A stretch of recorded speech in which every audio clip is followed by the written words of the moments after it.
Dois pontos que se encaram de frente e uma linha que os une. Como Berlim e Moscou, com Varsóvia no meio. Dentro do lado Berlim, você já sabe, o muro da Guerra Fria derrubado, o grafite dos líderes globais se beijando, a imigração e a xenofobia. Choque de culturas, tudo muito óbvio. E como afro-latino, experimentei essa tensão bem nitidamente em primeira pessoa. Primeiro, um estranho gritou e me intimidou num parque do subúrbio de Berlim. Depois, uma garota saiu do nada de um arbusto em Munique, já com a máquina fotográfica em punho para me pedir uma foto. Até hoje eu não sei por que ela fez isso ou quem era ela. Rolou até um enquadro nas montanhas Zugspitze. Mas espera um pouquinho, vem cá. Brasileiro na Alemanha, vocês já meio que já podem imaginar, né? Vamos avançar um pouco pro lado oriental. Vem cá que eu vou te mostrar esse outro lado.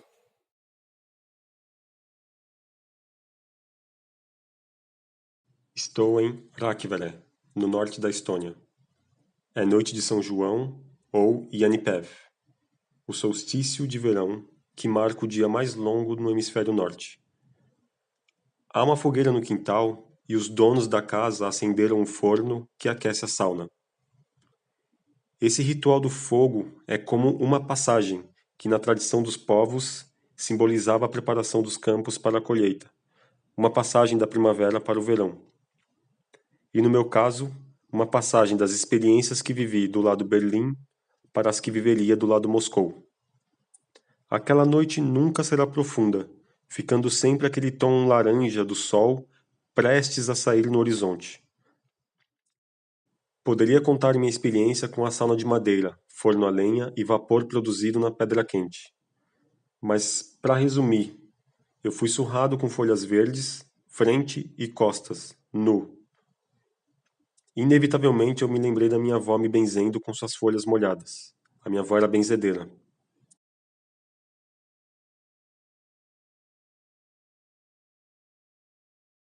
Me despeço dos anfitriões na pequena estação local e pego o trem com destino a São Petersburgo. A composição segue rumo ao leste para cruzar a fronteira com a Rússia e chegar a Ivangorod, onde há um posto de fronteira. O trem para, oficiais entram e levam meu passaporte para dentro do prédio amarelo.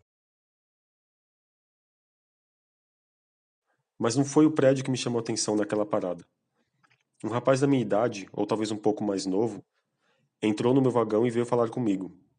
Ele estava vestido com certo descuido e se comportava com aquela experiência de quem vive das ruas.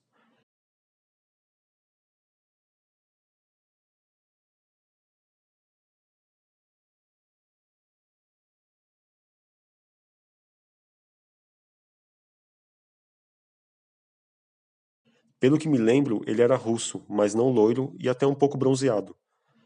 Falou português, contou que morou em Fortaleza e disse que me viu entrar no trem, mas estava viajando na terceira classe. Eu tinha decidido comprar uma classe superior para evitar problemas na fronteira. Ele começou a dizer como São Petersburgo era uma cidade grande e violenta, onde era fácil se perder e não chegar ao hotel, que ninguém falava inglês, etc, etc, etc. E ofereceu sua companhia e ajuda, insistentemente. Eu olhei para ele e vi as entidades e os símbolos que o acompanhavam. Vi que ele manipulava bem o vocabulário, o tom de voz e o olhar para tentar persuadir. Ele percebeu que eu estava presente e consciente, e abaixou a guarda por um momento para ouvir eu contar um pouco de São Paulo. Contei para ele como São Paulo é desafiante para as pessoas que visitam, que moram aqui.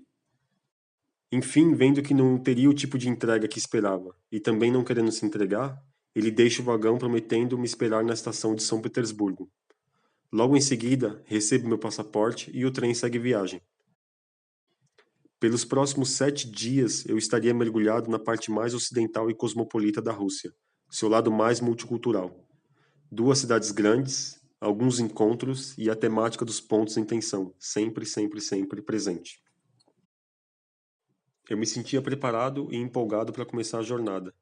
E também me perguntava se aquele cara que entrou no meu vagão realmente estaria me esperando na estação São Petersburgo, como tinha prometido.